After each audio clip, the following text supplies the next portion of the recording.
क्या आप जानते हैं कि आपके अगर हार्ट में एकदम से पंप करना बंद कर दिया तो क्या होगा? क्या आप जानते हैं आपका जो ब्रेन में जो ब्लड जाता है वो अगर जाना बंद हो जाए तो क्या होगा? क्या आप जानते हैं अगर आपका हार्ट चलते चलते एकदम से रुक जाए और कोई आवाज ना करे तो क्या हो सकता है? तो चलिए इस वीडियो में मैं इसी टॉपिक के ऊपर बात करने वाला हूँ। तो आशा करता हूँ आपको ये व्लॉग अच्छा लगेगा, ये वीडियो भी अच्छा लगेगा।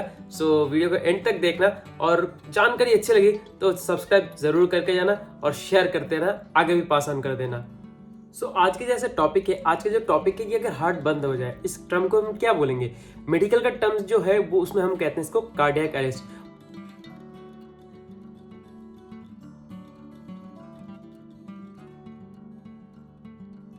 कार्डियक अरेस्ट क्या होता है और भी बहुत सारे टर्म्स है, वो क्या होता है तो हम लोग यहाँ पे कार्डियक अरेस्ट के बारे में बात करेंगे। फुल वीडियो होने वाला कार्डियक अरेस्ट के ऊपर, तो वीडियो को एंड तक जरूर देखना। कार्डियक अरेस्ट ये किसी को भी किसी भी समय किसी भी टाइम हो सकता है। तो इससे क्या होगा, इससे हार्ट एकदम से बीट करना बंद कर देता है। ब्रेन में जो ब्लड जाता है वो हार्ट जब पंप करता है तो वही ब्रेन में जाता है, जाके पहुंचता है और उस हार्ट में जो वॉल्यूम ऑफ ब्लड है उसमें ऑक्सीजन होता है। तो हीमोग्लोबिन बोलते हैं हम लोग, हीमोग्लोबिन। तो वो एक हीमोग्लोबिन 4 ऑक्सीजन को कैरी करता है। अगर हीमोग्लोबिन मतलब ब्रेन को अगर ऑक्सीजन नहीं पहुंचेगा तो ब्रेन कैसे सांस लेगा? अगर ब्रेन में सांस नहीं लेगा तो ब्रेन तो डेड हो जाएगा। तो इमीडिएटली हम लोग क्या करते हैं, उसी टाइम कोई ना कोई डॉक्टर के पास जाते हैं या फिर आसपास जो हॉस्पिटल है वहां पे ले जाते हैं, ले जाके उस पेशेंट का ट्रीट करते हैं। तो उसके लिए भी बहुत सारे प्रोसीजर है, वो तो डॉक्टर प्रोसीजर है। और अगर आपको ये चीज जानकारी में चाहिए तो क्या क्या चीज होता है, कैसे होता है, इसके ऊपर मैं बताने वाला हूँ। सिम्टम्स क्या है A to Z। अब एक ध्यान से एक बात बताता हूँ कि जब भी किसी को कार्डियक अरेस्ट होता है तो उसी टाइम उसको डॉक्टर के पास ले जाना और उसको एकदम से अटेंशन देना आपका जिम्मेवारी होगा। चाहे आप कोई भी हो, अगर उस बंदे को जानते हो चाहे नहीं जानते हो, आपको अगर पता है सिम्टम्स, उसके बारे में मैं बाद में बताता हूँ थोड़ी देर में इसी वीडियो में।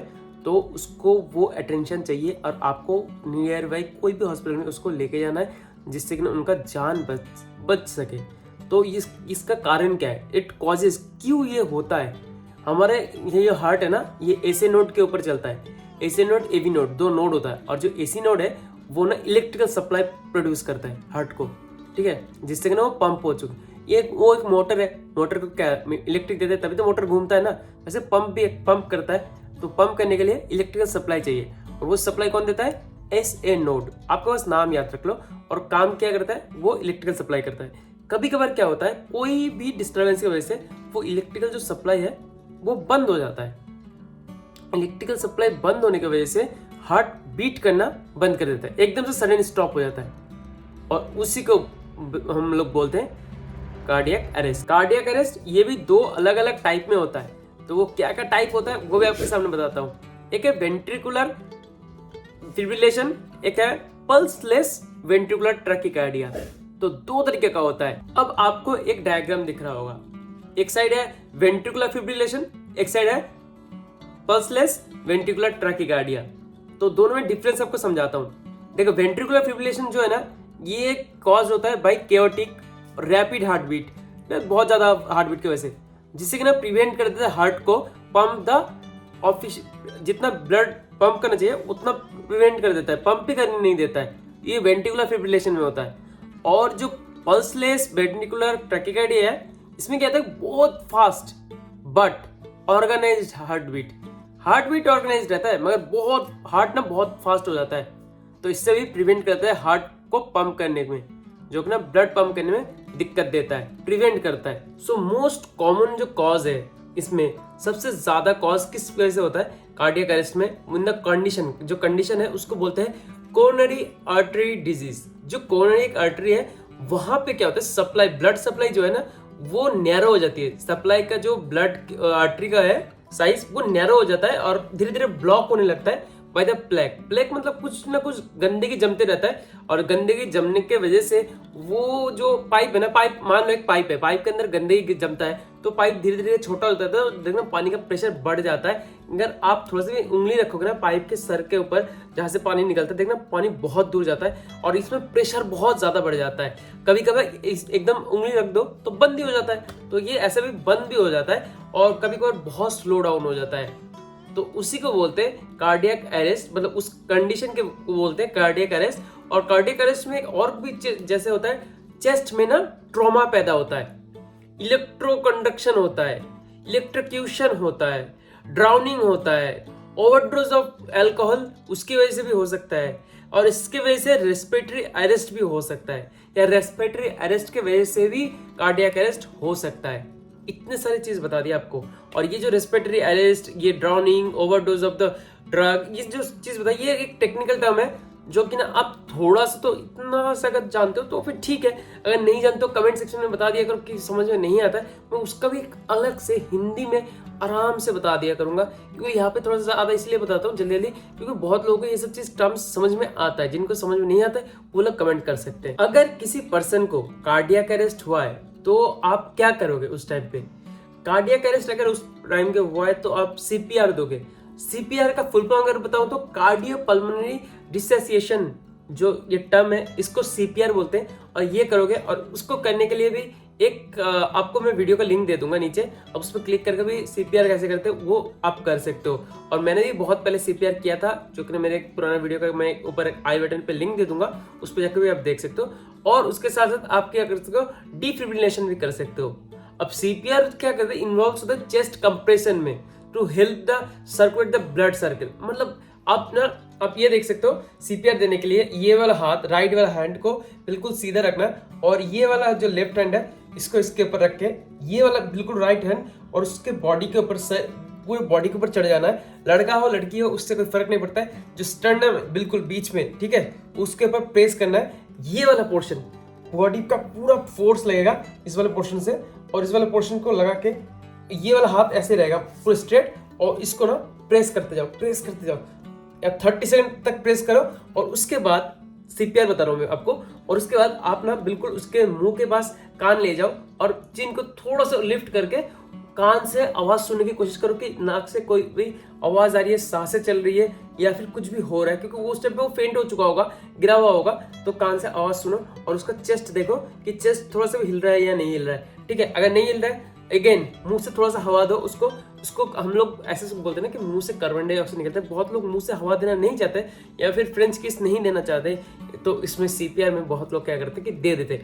मगर देना नहीं चाहिए, क्योंकि आप जिस बंदे को जानते हो वो मोस्टली अननोन होता है, और अननोन पर्सन के मुंह में कोई डिजीज है, कुछ है, ये तो आपको पता नहीं है। इंडिया में वैसे बहुत लोग पान गुटखा खाते हैं या फिर दारू पीते हैं, सिगरेट पीते हैं, उनके मुंह में कभी कभार कैंसरस सेल भी होते हैं। तो वो सब चीज नहीं करना है आपको। क्या करना है, 2 लिप्स के बीच में हाथ लगा के ऐसे करके भी दे सकते हो, या फिर कोई भी आप मेडिकल शॉप में जाओगे तो वहाँ पे एम्बू बैग मिलता है, एम्बू बैग से भी आप कर सकते हो। तो ये तो मैंने बता दी है एक नॉर्मल वर्बली।